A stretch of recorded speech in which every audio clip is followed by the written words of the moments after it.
My name is Claudia Coulton, and I'm co-director of the Center on Urban Poverty and Community Development at Case Western Reserve University in Cleveland, where we have many things going on with respect to place-based work.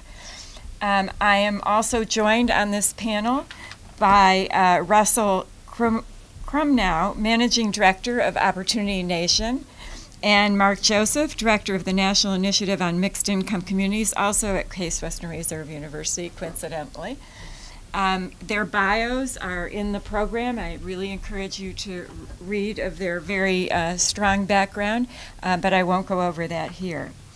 And the purpose of this session is really to talk about not just measurement, but also really the potential of data and measurement and being able to look at these things has for creating opportunity and mobility in place-based work.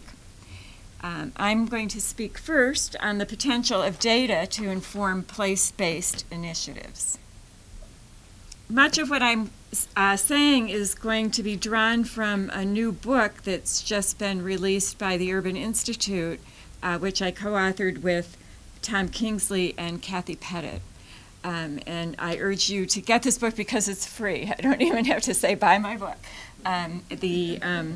The MacArthur Foundation has made it possible for us to make electronic copies of these chapters available for free through the Urban Institute. So that is wonderful in my book.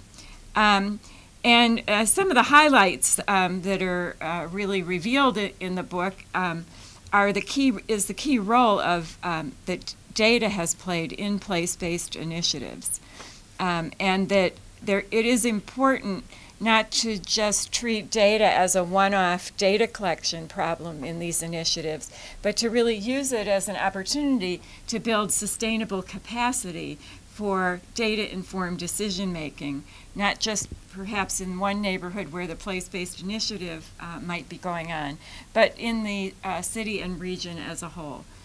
Because if we are to do what Marge Turner suggests is make our work more place-conscious, although we may be in one place, one neighborhood at one time, the idea is that eventually we would be more conscious of the role of place in people's well-being, in the role of place in either limiting or enabling opportunity, and in the fact that people are very mobile, so they move from one place to another. So the sustained capacity to use data to keep our awareness of that intact is what we're advocating and what the book documents.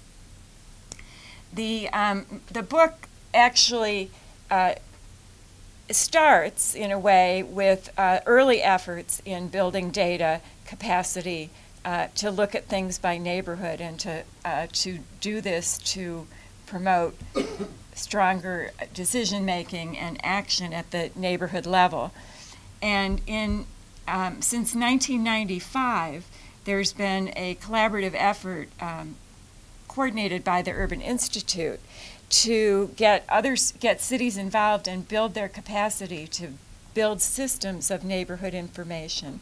This map just shows you the 37 cities that are currently part of this National Neighborhood Indicators Partnership. And these are trusted intermediary organizations that use data to support local action.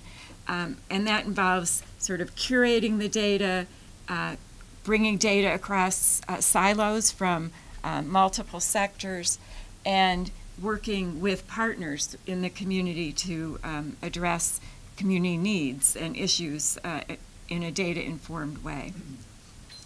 The National Neighborhood Indicators Partnership supports these 37 cities and is busy enrolling new members as we speak. So I think we have 5 other cities that are coming on board and getting ready to become part of the National Neighborhood Indicators Partnership. And the National Neighborhood Indicators Partnership stands for certain principles that all of our partners pledge, I guess you'd say, and provide evidence of actually being able to follow. And this is now an old term, democratizing information, but in 1995, when we started this organization, this idea that people in power had the information and the rest of the people didn't have the information had resonance. I think now that we have the open data movement, civic hackers, people tweeting, this has really revolutionized our ability to democratize information. But at the same time, it still doesn't mean that there isn't a digital divide. And we still face the possibility that these bubbling up kinds of activities will really not touch on all of the issues that we are concerned about in place-based work. So we think this aspect of the mission still has some currency. Another important part of the mission of the National Neighborhood Indicators Partnership is the use of data not to exclusively champion the holder of the data, but to bring the data into coalition building and into enabling groups to work together. So rather than seeing these data come out with some kind of spin on them or some kind of slant that any particular spokesperson might have for utilizing them, this partnership advocates really putting the data in the hands of various viewers who can lend their own interpretation to the data and get many voices around the table. The most successful communities who are doing this kind of work use the data to do issue identification. They bring the data to the table for more smart and data-driven planning and design. Data are used throughout implementation processes and evaluation. In order to really implement this idea of a platform of data for decision-making and action, a lot of local capacity needs to be built. And so in the cities that have already done this, there is quite a fair amount of work that they do in transforming raw data into information. The data are everywhere, but data being everywhere does not really turn it into information. So they build a capacity to do that. They build a capacity to communicate with data, to advocate for informed policies, and to bring data into the picture for implementing programs that residents and neighborhoods want. Importantly, that in what we've learned from these many years in doing NNIP work is that the numbers don't speak for themselves, that the data have to be put in context, have to be managed and communicated through community engaged processes, and that the holders of the data are not the holders of all the wisdom that the data can present. So it's a very community engaged process. In order to do this kind of work, there are many players who need to be at the table. Very importantly, in all instances, doing this kind of work needs some kind of support and some kind of institutional home. So you will see that the intermediaries in the 37 cities on the map range from being nonprofit, freestanding nonprofit organizations. Often there are centers affiliated with universities.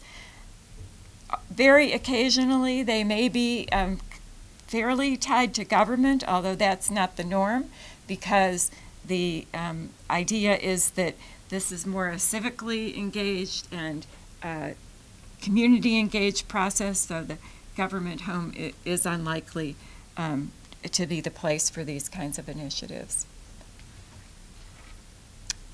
So the in place-based work, the neighborhood data system requirements are that we want data that cross multiple domains, as we've heard this morning and in the publications of this conference. The place-based work today is not just about housing. It's not just about physical development. It's about opportunity and choice. It's about placemaking. It's about human development. We also find that the data need to be linked and integrated.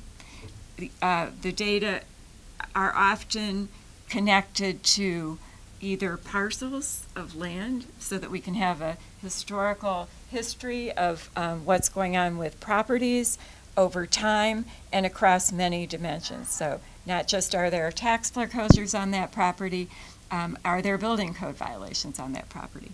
And with respect to people, similarly, are people being touched by issues having to do with education, or by criminal justice issues, or by issues having to do with health? So the data are across sectors with respect to people and parcels. In these entities, the data are available and reused. Collecting data for one purpose is always put in a place where it can be reutilized and kept up for another purpose. They have drill downs geographically, which makes them highly flexible for place-based work. You don't want to have a data system that rigidly says we always have to think of places in these compartments. The flexibility is built in so that if the next place-based initiative includes these blocks, the data are at the ready to organize in those blocks, and they're not stuck in zip codes or other fixed boundaries, because that can frame initiative work in ways that aren't the most useful. And the applications are collaborative, with data providers, curators, and analysts and practitioners working together. So the growth in open data and all kinds of digital processes is making this an even more exciting time for the kind of data that can drive community change. At one time, the Census Bureau and the Police Department and the Housing Authority were about the only places you could bring data into the picture. But now, increasingly, our community partners are mining Twitter feeds and using data that come from swipe cards and from electronic records of all types. Everybody hears about the electronic medical records, but there are many other types of records that are now accessible and mineable for community action, including text mining, which is, again, an innovative process that is only going to help us get out of the idea that data are only numbers. Data are not only numbers now, they're images, they're text, which can all be put to great use. So a few kinds of applications in place-based work that that we've seen and which are described in the book. Data are often needed for neighborhood selection. I think we've seen a number of place-based initiatives over history where the question of where and why this place and how do we really bound this place has been a key issue in the planning process. Assessing conditions and trends also often feeds into the planning for where place-based work is going to take place. Then, once place-based work is taking place, data are underpinning where should we invest, which parts of this environment and the situations in this environment are ripe for action. Impact evaluation, performance management, tracking outcomes, and mobilizing around key issues are all part of the picture. In the handout, and I'll quickly go through this, we tell a number of stories about how data have been used in many of these cities to frame and choose and track community goals. So to actually engage the community in setting goals, but the data puts a picture together that can support what the community's felt opinion about what they want and where they're headed, so that it can be communicated in a different kind of way. Neighborhood selection. This is a picture of work that has been done in Indianapolis to find areas where one or another issue is either underserved or unequally treated through the manipulation of the data. Issue mobilization is very much able to be fostered with a picture that is data-based, such as a map here in Camden showing where the concentrations of people who made emergency room visits for chronic illnesses were, which led to mobile units of nurses who could go to these places and work with people to prevent them from making emergency visits, just as one illustration. But this type of illustration of mobilizing around issues is very common in place-based work. The idea of zooming data that can zoom down to really micro levels, not just big picture trends, is also very supportive for action at the place-based level. Here's a data application that shows parcels that need help. Either someone's at risk of foreclosure, or there's a lot of housing code violations, or the parcel is vacant. These micro data can be zoomed out, too, to take a whole landscape of a city to see where these problems are most of highest priority. The data are being used to track performance of when an initiative has been undertaken. Here is an example of where in Oakland, the data intermediary was working with community groups that were concerned about school attendance. School attendance in early grades is one of the best predictors of high school graduation or early dropout. So they were mobilizing to work on that. So the tracking of the data across schools and across time was key to making that effort move forward. The data are being used for impact evaluation. In Milwaukee, a neighborhood group was working on lead reduction, and before and after maps with data underlying it, were able to visualize whether the movement was in the right direction. When data are linked longitudinally for individuals, children, for example, over time, outcomes can be examined by neighborhood, or outcomes can be examined before and after an effort has been undertaken to see whether it's pushing in the right direction. So quickly, some conclusions. Community collaborative data systems can help to better understand both people and places across data silos.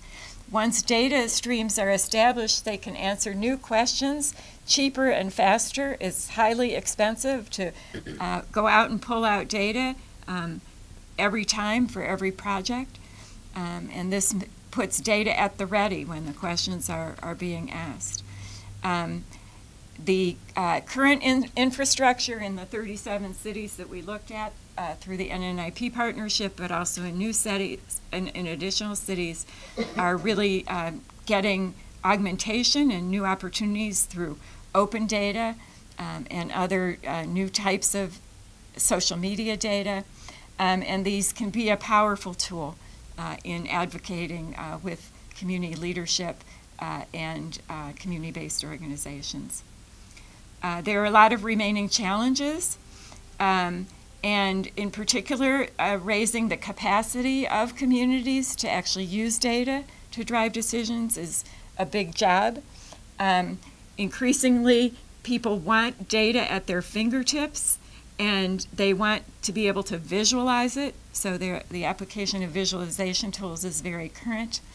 And having a sustainable business model for curating and managing and supplying the data is a continuous effort, because it's almost like the situation where everybody wants the data, but the question of who would support the acquisition of it is often a confusing situation.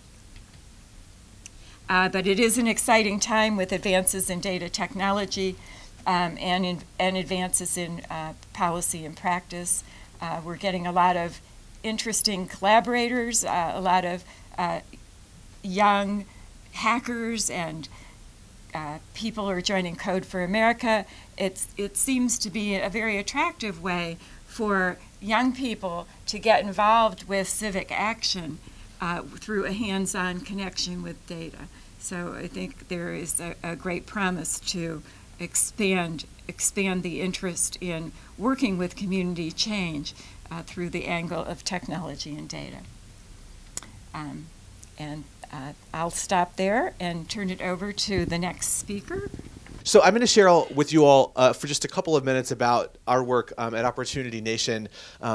We're a national campaign focused on expanding opportunity for Americans, and the main thing I'm going to share with you today is a tool called the Opportunity Index that we've developed that I think is really relevant for this discussion. But I want to be a shill for our Twitter feed because we share a lot of really practical information and data from the Opportunity Index on that at that handle. So if you or your organization engage in social media, I would encourage you to follow us and check it out. We try to share a lot of infographics and easily shareable data nuggets that I think can be kind of interesting for folks.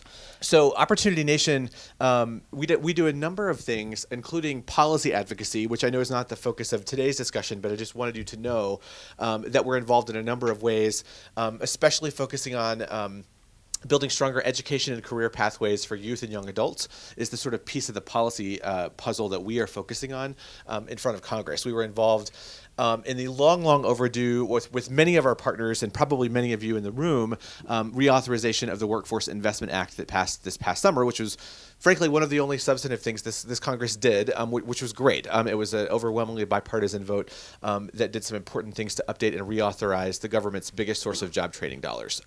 So just wanted to flag that for folks. But for today's discussion, we're really going to focus on a tool that we've developed called the Opportunity Index. And so building on the really great frame around the importance of data that you heard from Claudia, we know that there are many communities and cities that have indicators and that have local sets of data they rely on. When we launched as a campaign 3 years ago, great. You want to expand opportunity. Everybody's for that. We try to have a really big tent.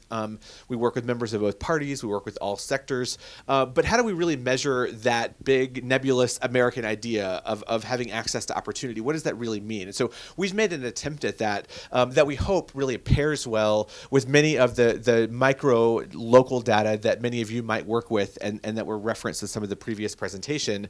So we always want to tell folks that the data in the Opportunity Index should go alongside your own lived experience and other data points that you have in your community. But just to give a little bit of a briefing, I like to tell a short story to help kind of bring this to life. And I'm preaching to the choir here on people that understand how place matters and understand how, in fact, for way too many Americans, the zip code of their birth has a lot to say about how high they can climb, which, of course, is what all of us want to change. So, here you can see 2 counties that we sort of have selected as an example. And we've chosen 2 places with about the same number of people in them. So we're not preferencing an example where there's a really big city with a lot of resources and then a small place, and they have about the same unemployment rate. Now, if that's all that you knew about them, probably not you all, because you're smarter than this and know place-based work. But I think the average person would say, a kid growing up in these two places probably has sort of about the same prospects in life, right? The chance of getting a job is about the same, and that's sort of the most important thing, and they live in places that are about the same size. What we've tried to do with the Opportunity Index is pull together a broader set of indicators. So there are 16 indicators included in the tool that I'm going to walk through in detail in a second. But just a sampling of those indicators here show you the difference, in fact, between this county in Georgia that we've selected and this county in Maryland. And then it put against the national average. So actually, both of these places do better as far as the number of people in poverty. Those numbers are actually really good for 2014 in the U.S. But you can see there's a significant difference in the median household income, and almost twice as many adults have a post-secondary credential or higher. That's adults with an associate's degree or higher, which we think is hugely important, right? Because we know that more and more jobs are demanding education beyond high school. And then this last number is one that we've focused heavily on, which is the percentage of young adults 16 to 24, both out of school and work. These, of course, have traditionally been called disconnected youth, right, in a lot of your work. And I know a lot of you have probably been involved in reframing that population as opportunity youth, right, is the term that now many of us have started using, although I don't think the broader public has yet caught on to that, but that's okay. But I think the point is we want to think about those young adults as assets that we want to have plugged in to communities rather than talent that's sitting on the sideline. And so this is a really telling indicator, and I'll say more about this as I walk through the Opportunity Index in detail, but we put this tool together with a research firm called Measure of America, which also did the American Human Development Project and some other similar projects. So they are the social science research oomph behind the project, and Opportunity Nation is the campaign apparatus promoting and presenting the tool. But they actually do a custom calculation around this. All of the other indicators we use are publicly available census data or other government agency data that we simply pull into one place and make it easy to access. This one, because of the nature of the small sample sizes of 16 to 24-year-olds in individual counties, Measure of America actually does a calculation we commission them to do. But at any rate, about 14%, about 1 in 7 young adults in the whole country are disconnected. That's from both school and work, not just one or the other. So both. They're totally on the sidelines. They're not getting plugged in and building social capital or networks. They're not getting that first job where they get on the career ladder for a chance to have higher lifetime earnings and a more stable family life. All the good things that we know that come from getting some good education and training or getting that first job is not happening for these roughly 5.7 million young adults. But the interesting question and the sad data point on this is that number, like all of the other data points we measure, widely diverges by place. So even in this example, you see that almost twice as many young adults in this Maryland county are disconnected, coming up on 20%. In fact, there are parts of the country, there are individual counties where that number pushes up over a quarter and even up to around 30% of young adults in some particular spots of, for example, I think the Bronx in New York City has something close to a third of its young people disconnected. You could find other counties where the number is almost zero. There's really nobody on the sidelines. Everybody is plugged into school or work, and so you can imagine the ripple effects from that. And so this is just a quick snapshot of those two examples, but then let's zoom back out to the full tool. This is what the site looks like when you interface with it. This is a county view. You can also do a state view, and the darker colors on the Opportunity Index site are always the higher scores.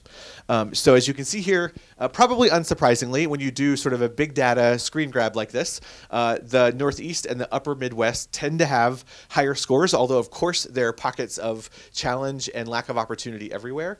And there are swaths of the Deep South and the Southwest United States that have the lower scores, which are the lighter colors on the map. You can filter the tool, again, even at the whole country view like this, you can filter the tool by these different segments, and we're going to look in a second at what the indicators are, but you can look at just the economic set of indicators, just the education indicators, or finally just the community and civic health scores, and I'll break down for you what those mean in a second. Or you can select just one single indicator. So you could just filter the country by preschool enrollment, right? It's the percentage of 3 and 4-year-olds enrolled in preschool, which we know is hugely important. You could just look at that. What that view is interesting, for, I think, is that sometimes while most of these indicators track together, they don't always all track together. There are parts of the South that have committed themselves to enrolling more young kids in preschool and do really well there, even though they have lower scores than some of the others where they've chosen not to make investments. So sometimes there are a little bit of a bifurcation on some of the data points. So again, I mentioned this, the sources we use are all sort of publicly available government data. So every state in Washington, D.C. gets a score, and they are ranked 1 to 51.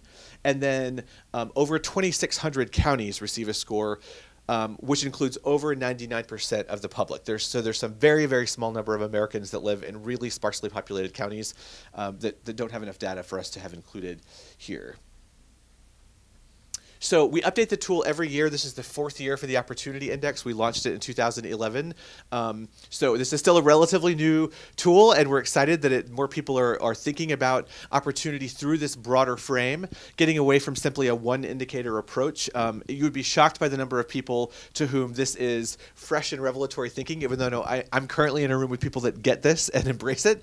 But there are a lot of folks that are like, oh, not only the unemployment rate, but also the internet access rate. Interesting. Yes, we should probably know about that. And so this has really been helpful for people in communities. It's also been helpful, frankly, for elected officials. We go into a lot of meetings on Capitol Hill, and we take the local data for the folks for whom they represent. And it's powerful because it's hard to argue with numbers.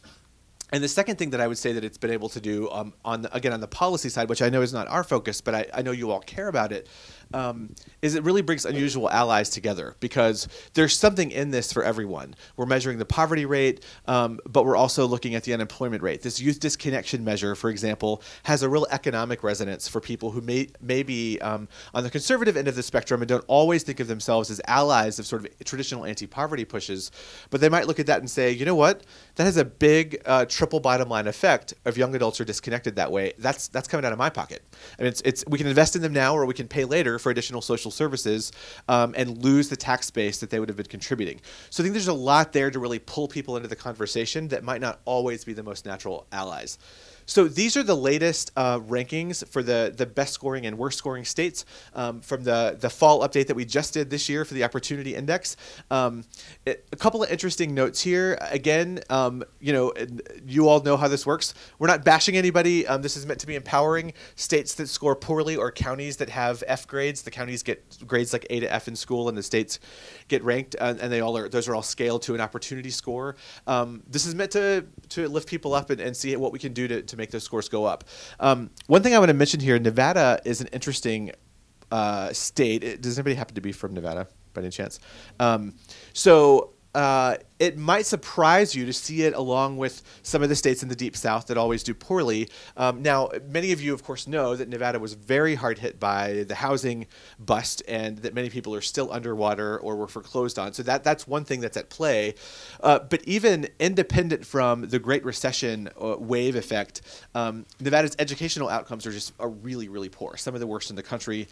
They only graduate about half their students through high school on time. They do a really poor job of enrolling kids in preschool, and so that's really dragged them down, even though their median wages are not bad, which wouldn't surprise you, right? There's a big tourism industry in Vegas driving some people's incomes up enough that the median income for them falls around the national average, but they do so poorly on other outcomes, it drags them down in our rankings. Some of the best scoring states that have consistently done well all 4 years of the Opportunity Index, again, is an interesting mix of states that have different positive things and different challenges going on. Massachusetts has made really deep investments in education. One of the things that we did this year, I would also refer you to, that's on our site, is we did a historical look back, going back to 1970, and did a once-a-decade snapshot of many of these indicators that predate our full Opportunity Index that just started in the last few years. And Massachusetts really rockets up the ranks across those last 40 years. And it's largely driven by strong investments in education that have resulted in very high-performing numbers on high school graduation and also in higher ed attainment. So let's just click through here to a couple of more key findings from this year's data. Again, I don't think any of this is a surprise to the folks in the room. So the Opportunity Index scores, the top line is they're going up every year, right? We're recovering from the recession. That would make sense. The unemployment rate obviously is way, way down from when we first started doing this in 2011. So the top line numbers are going up, but this slide demonstrates that all of the news is not good. Even as the top line scores go up and a lot of communities are improving and healing from that economic devastation, there are still real problems and a huge opportunity divide in our country.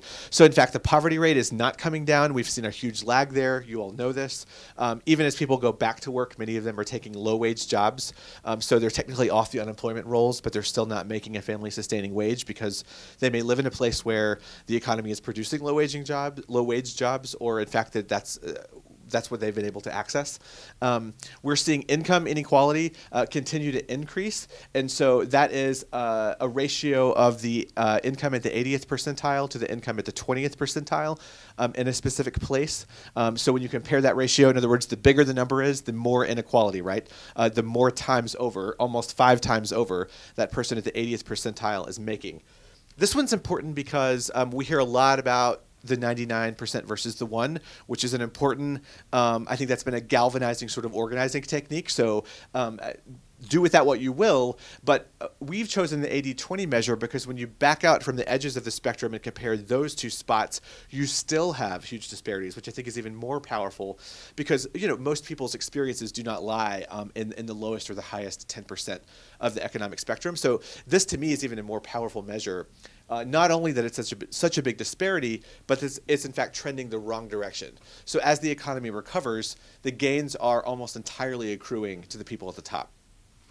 And then finally, median income, and again, this has been reported on everywhere you turn, so I know this is not a surprise to anyone, has really been stagnant and even fallen back for a lot of folks. So the sort of average working class or middle class family is not doing any better than they were when we started doing the Opportunity Index in 2011. And in fact, unfortunately, going back to really right around 2000, I think, the calculations show that the sort of average middle class family is making about the same amount of money they were 15 years ago. So again, even as the economy does grow and does recover from the recession, the gains are mostly going to the top or simply getting people back to a sort of a subsistence level for many folks.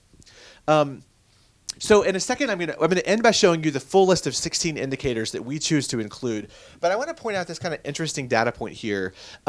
So we've got all of these different indicators we're collecting. When you run, stick with me, this is a little wonky, but you guys are wonks, right? That's why you're here. When you run a regression analysis to figure out which are having the strongest correlation to the overall score, these are the two that bubble to the top. The poverty rate, probably unsurprising, right? Because that is a proxy for such a big, thorny set of issues.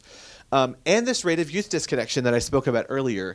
These are the two that correlate the most strongly with the overall score at both the state and the county level. In other words, this is a great messaging note for folks who are advocating for young people, for investments in children and youth, because this shows us what we know in our lived experiences, that when young adults do well, communities do well.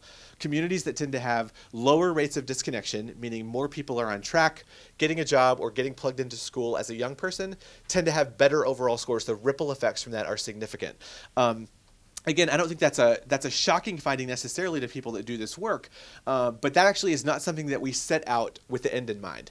We established this index, we worked with Measure of America, and we asked for lots of input from partners to decide what should the indicators be, and then we came to this finding independently. So we did not set out to say, let's find some sort of interesting stat that will prove that investing in young adults is important. So I think this is a really powerful data point that I think can buttress and undergird the work of many of the people here at this event. So how are folks using this tool, right? I mean, I think that's really what we're getting at through this discussion, through these couple of days, is where can we go with this in a practical way? So these are just a few examples. There are some people here at the event who, in fact, have been supporters of Opportunity Nation and have used the Opportunity Index. So our hats go off to all of them. These are a few examples of folks that are using it. And again, I would say, you know, right now the index goes down to the county level. We recognize that that's still in high population places. That's still a huge number of people. We'd obviously love to be able to cut the data down to a neighborhood level. We're just not there yet with funding and capacity. That's a massively complicated project for the whole country. If you want to talk to me about how to make that happen, I would love to talk to you afterwards. We also would love to do a metro level cut on the index as well, because we recognize many people think about the city they live in or near as the place they identify with and not their county. And there are some states where county identification is a really strong part of sort of who you are and where you live. So we recognize there's no perfect way to cut the data that appeals to everyone equally. We'd love to add those filters and make the tool richer and more complex going forward. So that's a goal in the coming year. But these are some things people are currently doing with the tool. So we've seen some foundations make some funding choices, right? That makes sense. And I know people in the room are doing that in interesting ways through different indicators. This foundation in Florida in particular has made some choices about, okay, let's not keep pouring dollars into counties that have really good scores already. Let's go to some places that are at kind of a turning point, and we really could push them up maybe into that next grade level if we really dug in. Frankly, this has been an important tool for the media. We've done a lot of media using the Opportunity Index as the frame. First of all, around, again, it's more than a job. It's about place, and it's about a whole bunch of different indicators that impact people's well-being. And it's also been to educate the public and, frankly, to educate members of the media themselves on what does that really mean and what does that look like? What is the day-to-day life like for someone in a low-scoring place on the Opportunity Index? If violent crime is very high, what does that mean for you day to day? You're afraid to walk down the street. You don't use public green spaces. That has ripple effects for your health. And so the list goes on and on.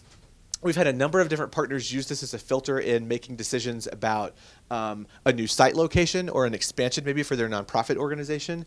And it's been a really powerful convening tool, I think is probably the biggest one. A lot of partners in the Opportunity Nation network have pulled together cross-sector leaders and said, let's use this data as one place to start, which is probably what you all do in many communities. And again, let's bring along with that the context of our own experiences. And then let's make some goals and set some aspirations that we can benchmark against and aim for as a network.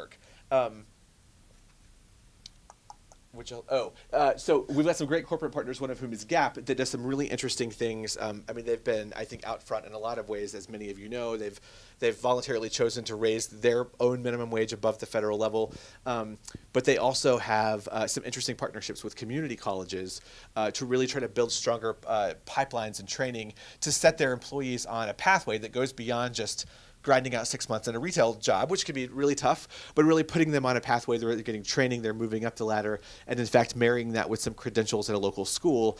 And they've used the Opportunity Index to help to be one frame among a few to think about where those locations should be based, which Gap stores should have those partnerships. So there's a few practical examples, and then this is my last slide, simply to finally list out here for you. These are the indicators used in the Opportunity Index that, again, you can fully explore on your own. I will elevate for you, and we can talk about this more in the back and forth in the Q&A. I love to hear feedback on this, what we're missing. Again, this is the 4th year of the tool, so we've refined it and improved it, but it's still relatively new. One thing I will flag for you in the interest of answering questions even before they're asked, or maybe sparking questions. There's no measure of transportation here. That's because we've really struggled with what that would be. This has to be a data point that's collected everywhere, right? This is a national tool. We have data for almost every county in the country. And so we've struggled with, is that commute times? Is that access to public transit, which really leaves most of the country out, frankly? And so I'll save that for the Q&A, but I'd love to hear from you all if you have some effective local measures on that one that you think actually could be scaled up and looked at across the whole country for us to maybe add in the future. But setting that aside, what we do measure, so you've got the economic indicators that I think are all pretty straightforward. The assets one refers to access to banking institutions. We know that even as many people move to sort of online banking and don't physically walk into a bricks and mortar bank very often, for low-income people, that's actually really important, right? If you live in a community where you're banked and you're not going to a check cashing place, or God forbid a payday lender, which we know is a huge scourge in communities. And so this measure helps us get at what's the kind of per capita presence of banking institutions, knowing that's a catalyst to save and to build wealth. I think the rest of them are fairly self-explanatory. Again, I mentioned the post-secondary completion is a measure of adults with associate's degrees or higher. We'd love to actually also measure other types of kind of credentials, knowing those are really important, and that lots of middle skill jobs right now the economy is creating require something past high school, but maybe just a year or two of training. Again, there's not yet one kind of way to represent across the entire nation who all has an industry recognized credential. There are lots of kind of niche ways to do that. So that's another project we'd love to tackle. Group membership identifies adults that respond that they are part of a group of some time, a civic or service group, which indicates social capital, right? A connection to other people where you live that often are the people that open doors for you and get you jobs. The volunteerism measure is the percentage of adults responding they volunteered in the last year, which similarly we think speaks to the building of networks and capital. I've already talked about youth disconnection, which is hugely important. This is the violent crime rate. This is the per capita access rate to doctors, which we struggled with, but our researchers told us that would be the best proxy for sort of access to healthcare. Obviously, the insured rate is something that's very dynamic right now, so we might take another look in another year or two if that would be the better measure. And then healthy food is a per capita access to grocery stores and produce vendors that actually sell fresh, healthy food versus just bodegas and convenience stores. So that's the set of indicators we're using and some examples on how folks are using this tool. I look forward to answering any questions you have about it and sharing a little bit more in our back and forth. Thanks a lot. Hello. And welcome, welcome, welcome. Many thanks to the organizers and sponsors of the forum, Jim and Elwood. Thanks for this invitation. Reading the monograph and prepping for this panel, it's a really great opportunity to help kind of push some of my own thinking about our work, so I appreciate that. Also, in the back of our handout, we list several of our funders, but I want to in particular acknowledge the Casey Foundation, which is providing us with operational funding for our Mixed Income Center, which I'll talk a little bit about. And Charles Ruthheiser is actually in the room with us, our lead liaison and program officer. If he wasn't so supportive and believing in what we're doing, my presentation would be a lot shorter. So many, many thanks to Charles. I'm going to open with a quote from the monograph, which really motivates, I think, why Elwood invited me to be a part of this. And it's from his overview chapter. For most of the last 50 years, place-based initiatives have zeroed in on very low-income slums, striving to improve their conditions so that they might be slightly better off or even comparable to middle-class standards. But if the end goal is a mixed-income community, then the process may need to follow a different tack. It may seek to manage or balance gentrification, or even help to open up middle-class and affluent communities to lower-income residents. And Elwood continues, Peter Dreyer argues that mixed-income communities are crucial because the proximity of different income groups creates natural ladders for household advancement. Low-income families are more likely to hear about promising employment opportunities if they are living near and socializing with people who have solid jobs with career ladders. A low-income parent might be more likely to get engaged in school oversight and governance when she regularly witnesses the engagement of middle-class parents in the process. And startup entrepreneurs may be more likely to succeed if they have regular access to more established business owners. So as many of you know, this is more than just an idea.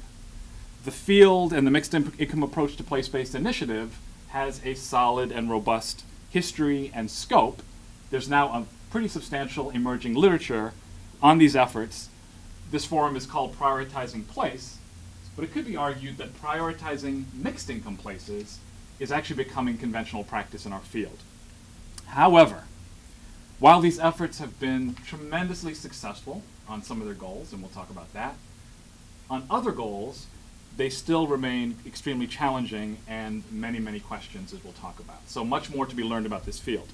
At Case Western Reserve University, we've created the National Initiative on Mixed Income Communities, our mission and vision, to try to be a central resource for what we are learning about these efforts to create successful, sustainable mixed income communities. And so for the next few minutes, I'd like to talk about our work, some of our findings, and what we're learning. I'm going to try and do 4 things with my 10 minutes. A little bit more background on mixed income development, especially for those in the room who may not be fully aware of that particular type of place-based initiative. I want to share some emerging findings about the successes and challenges. And I want to try and put the mixed income approach in the strategic context of this forum. In some ways, drilling down and focusing in on these very controlled, relatively small efforts kind of runs counter to the themes of the monograph and the themes of the panel, which how do we think bigger? How do we think about the market? How do we think about the region? So I'm going to try and place this in strategic context and link this work to the broader themes, and I do think there is alignment. And then finally talk about some implications.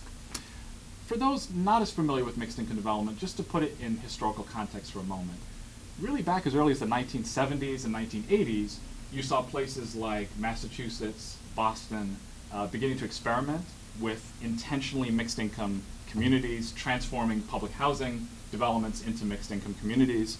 Montgomery County, many of you may have heard about or read about in terms of their inclusionary zoning, very progressive and innovative back in the 80s. And then even in Chicago, towards the late 80s, the first efforts to transform public housing authorities into mixed income communities. And then in the early 90s, you had Hope 6, launched by the federal government, and for the next 20 years, that kind of became the main tool for mixed income redevelopment. $6 billion spent overall, and over 200 mixed income development projects across the country. And then you had a few citywide transformations, and maybe the most notable of those first was Atlanta, which has transformed its entire public housing stock into mixed income developments. Chicago was next up, and that's the one that I've studied most closely as citywide transformation, 10 to 12 mixed income developments. And then San Francisco, and Amy Tharp is here, who was a part of launching Hope SF. She was formerly with the Mayor's Office of Housing in San Francisco. Hope SF is also a citywide approach to transformation on a mixed income frame. Now we have Choice Neighborhoods, launched by the Obama administration in 2010. 12 implementation grantees who have gotten grants of 30 million or so each, and over 50 planning grants. And then the kind of latest front page news is New York City. And under Mayor de Blasio, a real focus on boosting affordable housing in that city. But some of you may have heard about the Poor Door controversy. Who's read about the Poor Door controversy in New York? Right. So these luxury apartments that have a component set aside for affordable housing, but the affordable housing residents have to enter in through a different door of the unit. And in some cases, they don't have access to the pool or the community center or the library or other amenities are only for people paying market rate and not for the poor. So we have a front page example of trying to make mix work, but I would say falling far short of that. So New York City's kind of latest example. So our center really has these 4 different functions: research and evaluation, information provision. We've created a database on mixed income developments. We've created a library. We have almost 200 resources on people who are writing about reports on mixed income development. Networking convening, we have a LinkedIn network, so if you're particularly interested, I would urge you to join our network of practitioners, policymakers interested in the specific issue of mixed income development. And where it really gets fun is consultation, where someone brings us in and says, hey, we're about to launch something, think with us about how we should do it. This is where we really get to apply everything else into making change happen on the ground. This is the map of cities with developments in our database. So right now we are up to 136 cities with 300 mixed income developments across those cities, and there are 148 different developers, private developers, in some cases housing authorities, who are working on those developments. So this is now spanning the city. So just how we're defining mix. So many of you might be familiar with Paul Brophy, one of the legends in urban planning and policy. So he defined mixed income development back in 1997 with a co-author as where a development is intentionally designed and financed to house a mix of residents. So that's really the core to the definitions. If there's an intentionality around making sure there's a variety of units of some type. But as you see in the handout that's going around, what that actually means can look very, very different. So the handout shows you 31 different developments that are a part of our database, and we've been able to find out exactly their mix of public housing, affordable, subsidized, and market rate, and you can see how it varies. As I get to our findings, this will give you a sense of what I'm speaking from. What are some of the research studies that we've done? So, as I mentioned, a major one for the last 7-8 years now is the Chicago Plan for Transformation, and we've done case studies in 5 of the new mixed income developments there. We have a book coming out next year called Integrating the Inner City, and it talks about our work in 3 of those mixed income developments. I mentioned Hope SF. The evaluation there is led by a fantastic local evaluation group called Learning for Action. Some of you may be familiar with them. We are national advisors to their work. Cascade Village, just down the road from us in Akron, Ohio. is a mixed income development developed by the Community Builders, which some of you may know, that's the largest nonprofit developer of mixed income housing in the country, so we're excited to be working closely with them. We've been doing an evaluation there for the last 3 years. And then we're a part of the Choice Neighborhoods National Evaluation that is led by the Urban Institute. We are subcontractors to them. There's a report on our website, kind of an early report out of that, and then the final baseline report is actually complete and under review as we speak at HUD. So that should be available, I'm hoping, publicly spring, early summer on Choice Neighborhoods. That's the first 5 implementation grantees. And then out of our Mixed Income Center, we've launched these state-of-the-field scans. And the first one was on the topic of social dynamics, and I'm going to be getting into that in a second. And then right back in Cleveland as we speak, my research folks are working on our second scan, cranking the data on resident services, the issue of resident services in mixed income developments. And for that one, we partnered with WashU in St. Louis and a group out of Boston called the American City Coalition. The social dynamics scan, we had 31 developments, and you see those in the handout going around. For the resident services, we've been able to double our sample. So we've got actually over 60 developments, and we've learned about the services that they're able to offer to their residents. This just gives you a sense of the various data methods. We used a very mixed method approach, but very in-depth, on the ground, spend time with people, in the homes, in the meetings, in the communities, to get a sense of how these mixed income places are playing out. I mentioned the fun stuff. This is when we get to do the mixed income consultation. I won't go through the list, but it's in your handout. And then for those who are less familiar, this is also in your handout, the nature of this mixed income intervention. I'm not going to spend time here because I want to get to the next insights to share, but you can see this in your handout. What exactly are the typical characteristics of this mixed income approach? And we can come back to this if you have questions. A typical question I often get is it working? Mm-hmm. And to answer that question, I say, well, what do you mean by working? There are many, many different ways that you could define success in these mixed income developments. And so what I have is kind of 5 levels, and I'm not going to spend a lot of time. We can come back to this. Different ways to think about what success might mean in a mixed income development.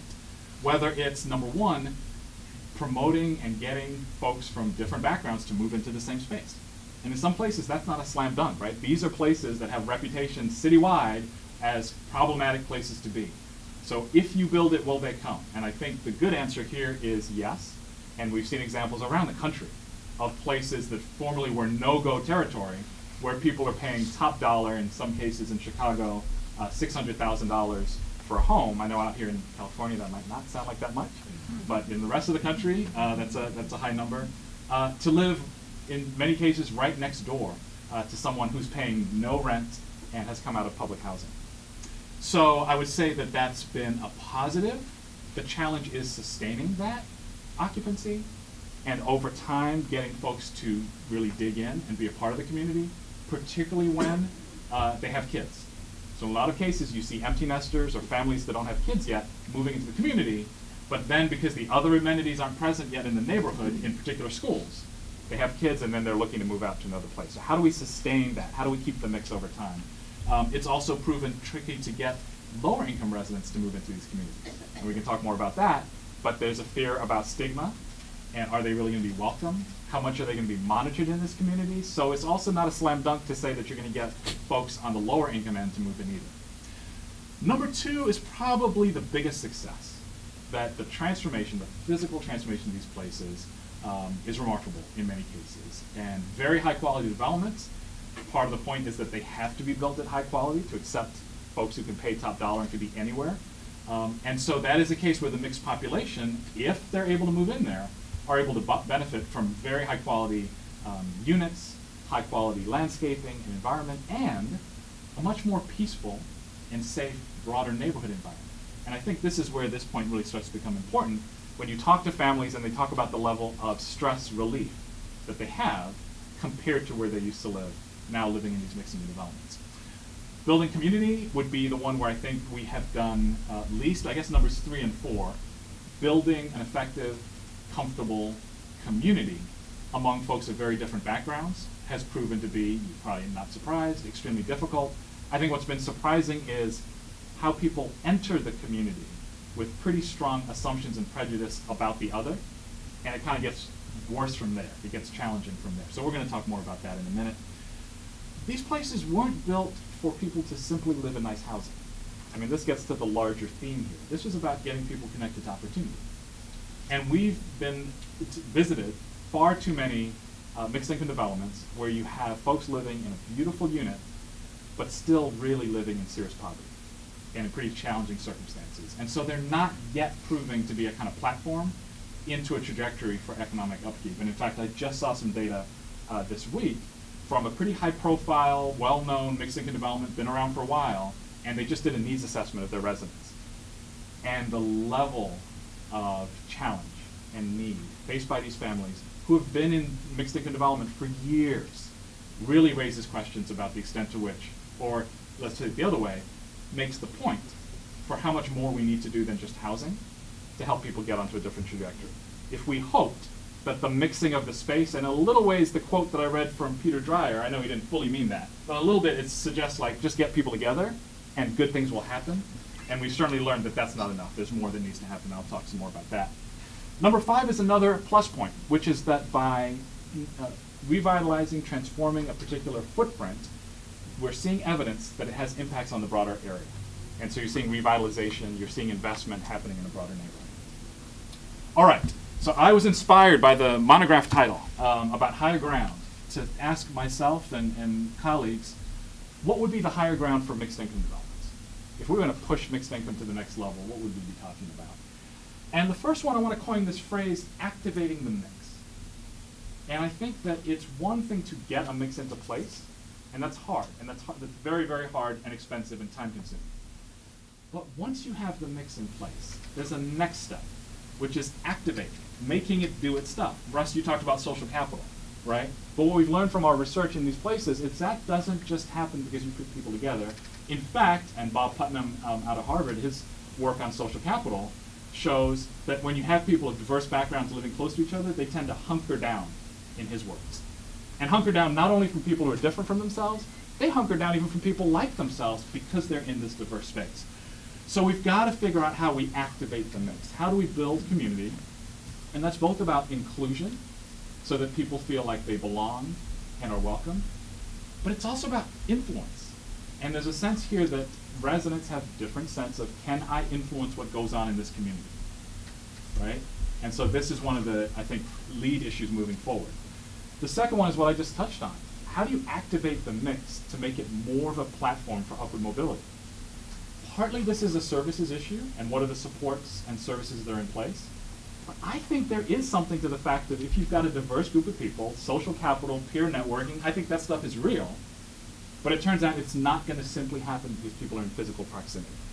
So what else needs to happen for that mix and that proximity to be activated so that people can actually use the fact that they're in a very different kind of community to launch themselves onto a different trajectory? Second, and this goes right to the theme of this forum and gathering, is how do we think about connecting the developments to their larger geographies? I mentioned the book that's coming out next year, and chapter 8 of the book is all about the broader neighborhood. And so we've talked for several chapters about the development, and then we say, what's going on in the broader neighborhood? And what we find is in a lot of cases, that development is still very isolated from the broader neighborhood. And it's still set apart. And that the residents, in particular the low-income residents, are not getting out of the bounds of that footprint and engaging in the governance life, the civic life, the economic life of that larger neighborhood. Something is still not happening, and the social isolation that we're trying to counter with all this investment of millions of dollars is not yet turning into residents from these developments connecting out to their broader region, the broader economy. So we have to do more work, and again, that's exactly what this forum is about. Aligning income mix to context. I said the most frequent question I get is it working? The second most frequent question I get is, what's the right mix?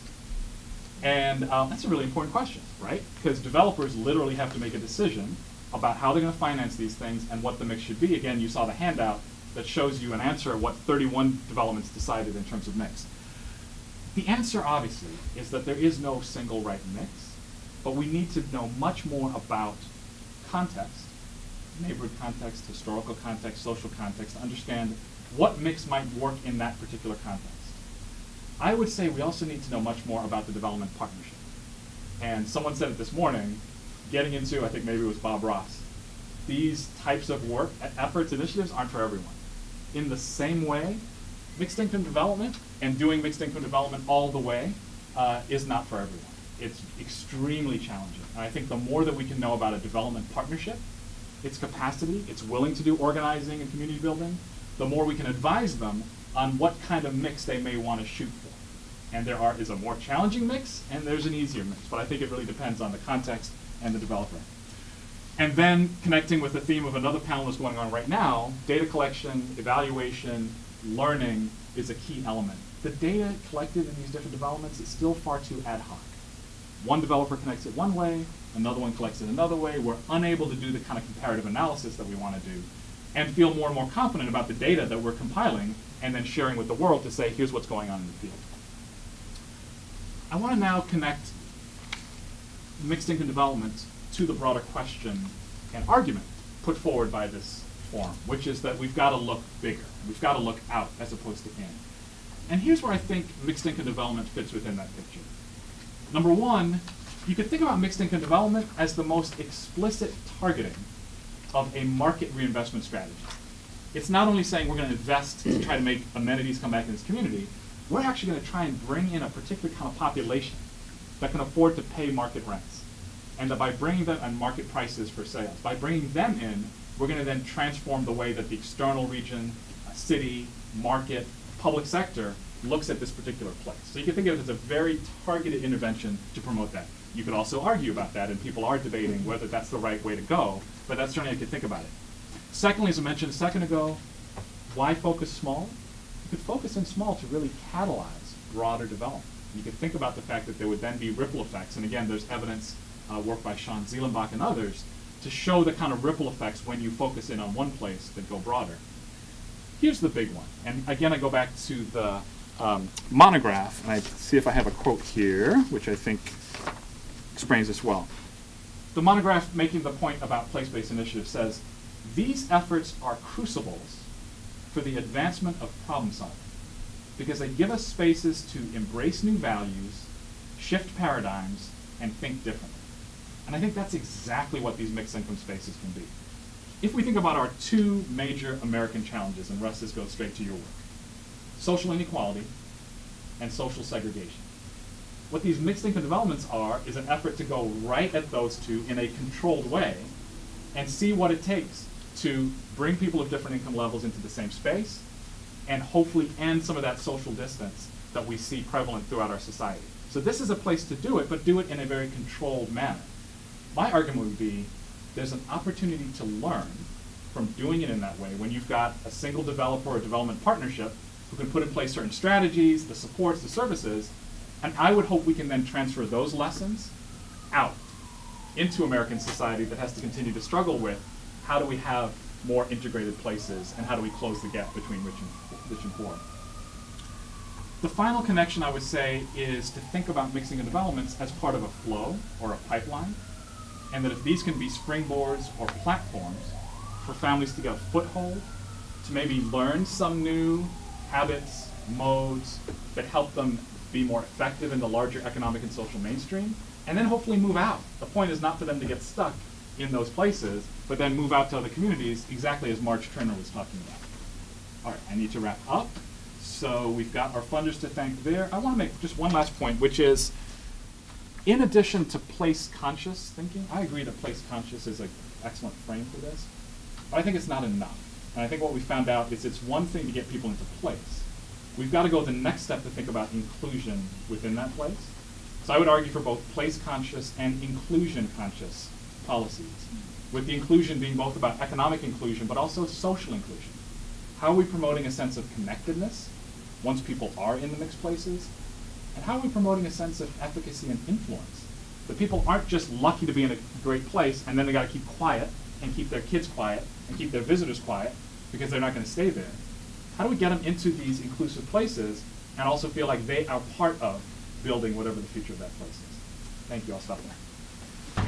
I have one simple question, which is, it would be nice to know exactly what you mean by a mixed development. Or, you know, it sounded like very small scale of building, but I'd like to kind of hear more about that.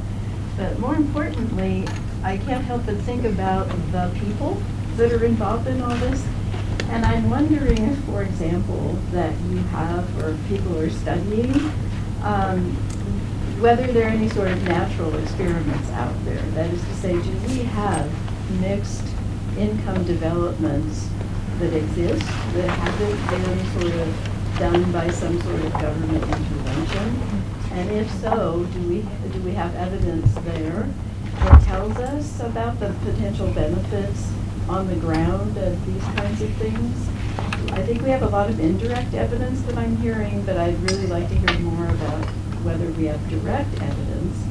And that would maybe help us to understand more about the situations in which people's preferences would be aligned with actually promoting this. That is to say, the people who are being asked to do this or are encouraged to do this. What are those, what are the preference sets that can be capitalized upon to actually make it happen and generate benefits? Of the 300 developments in our database, they really vary widely if you were to see them. And actually, there are pictures in the database, so you could take a look.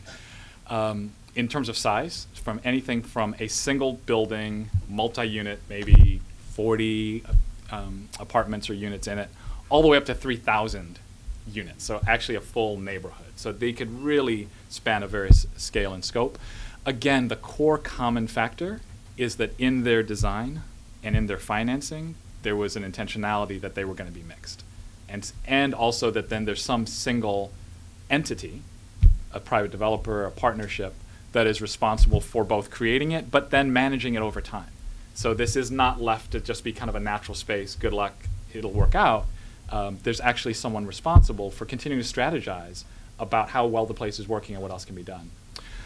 To your question about natural experiments, I mean, what comes to mind is gentrification as a whole, and that we've got a number of places you can look, around cities across America, where you can catch neighborhoods at a various phase of gentrification. One question is, to what extent is it just gentrification and displacement? So if you wait long enough, it's going to turn completely over. And so I think in that space, there are questions about gentrification, but creating ways for low-income households to remain a part of that community over time. And so what are strategies to do that? But you asked what we could learn about benefits in those situations.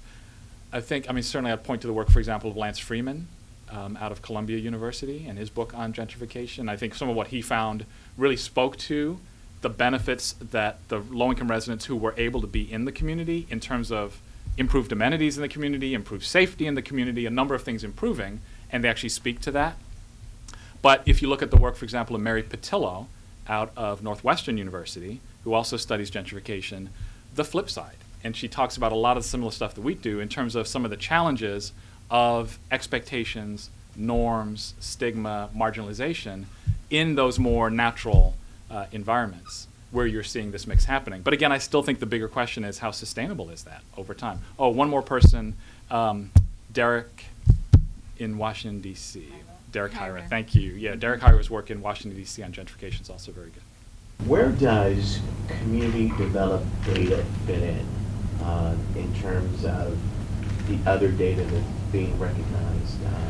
All that is very important, but where does that fare in this broader view? And Well, is it encouraged? Yeah, it's a very good question, but it doesn't necessarily get talked about in any national picture because it's kind of a localized activity, right? By nature of being community developed. But there are examples of where the local data actors, the partners who are sort of building these data capabilities, have actually set it up so that community developed data can be brought into the picture with other data sources moved around, mixed and matched. And I think that's probably the ideal because the voices of the community are often not able to be brought into the picture if they're not organized in that way. So for example, I'll just pick an example from what we do in Cleveland. We have a data system that takes all the property data from the county registrar and the tax assessor and the and things about what's going on with crime, and mashes that into a system where then community development, either volunteers or people working on the ground, can also post their own data into the same system. So they're observing something about a house that needs repair, or they're engaging in some type of improvement effort that they're doing in that community. It can go into the same system. So I think it's ideal. It's localized because those are local initiatives, and a question of how to then ever reflect that back up into an opportunity index is formidable, but I think it's very important. And then another example I can talk about comes from Pittsburgh, where locally gathered video and audio and still pictures have been also treated as data, not just as things to paste up or put on websites, and analyzed. And those all have been generated either by youth or by other residents who have something to say about their neighborhood, and are also then being brought into the same purview of, let's say, investment data from mortgage lenders, or so bringing these things together, I think, is very much increasingly possible and of interest, and it goes beyond numbers to include text, words, and images. So it's a very cool idea, but it's early, I think, in its development. Some of the issues are technical. How do we bridge the gap? It's sort of like, what's the link? Well, the link is often the geocode, because this photograph is taken at the same location, and it's geocoded by your camera as the geocoded bus route data or something. So I think there's a lot going on there. Looking at the top and bottom states, my impression is certainly that states like Vermont and North Dakota are much more monoracial than states like Alabama and Mississippi. And I was wondering if you guys were looking at sort of how racial diversity and ethnic diversity interacts with the opportunity indicators and where states are scoring. It's a great question. We've done a little crosswalking on that. So the index itself, because we're trying to capture what are the conditions in a community, we don't make an indicator or a frame or a filter like demographic data. We want to focus on all the indicators you saw are actionable things we could change, right, if we all dug in across sectors. But that's obviously hugely important. One example I'll mention is that we've crosswalked this a little bit with, I don't know if folks have seen Rod Chetty's work out of Harvard around upward mobility, which was really tracking increased income. It's really tracking mobility over time of a cohort. I think he looked at kids maybe born in 1980 and then how they were faring compared to their parents, and he did, in fact, look at a number of what are some of the leading things that occurred in places that had high upward mobility, one of which I think was more integrated populations racially, and among other things. Education factors were one, the presence of two-parent families was one. But we crosswalked his map against the opportunity index, and they pretty much overlapped. So we saw the communities that do well and have high opportunity scores as we define it, and the places that had high mobility as he defined it, tended to be the same places, and he also found that those communities tended to have more racial integration. So that's just one proof point. I think, I mean, that's a massively complex subject, and so we do think that's hugely important. And often, if we take that data into a local community, we'll also bring in some of the demographic data for that place. Really acknowledging up front, this is hugely important.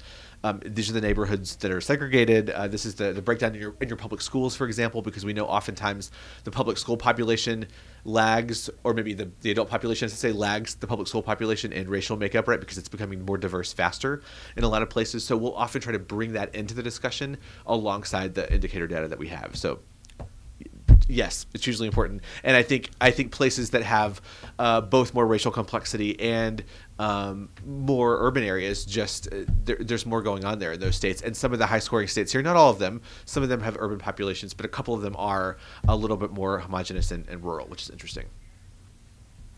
Well, I want to say thank you to the panelists and to the audience for this interesting session, and look forward to seeing you at other events.